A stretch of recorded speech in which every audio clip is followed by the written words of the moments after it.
Ang pondo para sa proyekto ng gobyerno tulad ng flood control projects, hindi raw napupunta ng buo para sa pagtatayo nito.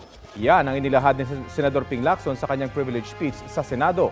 Ang pondo raw kasi pinaghahati-hatian na nakadependean niya sa kasakiman ng mga sangkot sa korupsyon.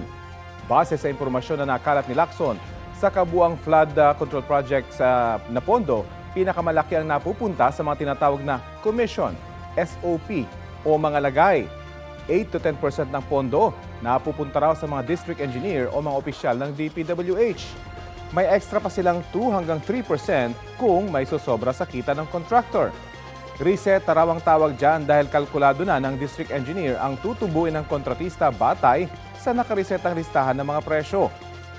May 5 hanggang 6% naman daw ang Bids and Awards Committee, habang hanggang 1% para sa Commission on Audit.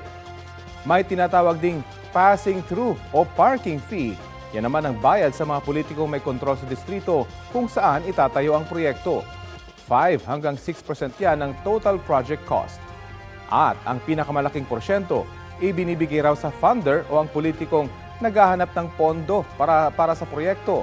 20 hanggang 25% naman ang porsyentong yan. Bukod sa mga kickback, may mga legal o allowable deductions tulad ng mga buwis at bayad sa insurance. Kasama rin dyan ang legal na kita o tubo ng kontraktor. Kaya ang natitira para sa mismong implementasyon ng proyekto, humigit kumulang 40% na lang. Ibig sabihin, sa 100 milyong pisong budget, nasa 40 milyong piso lang ang tunay na magagamit para itayo ang proyekto.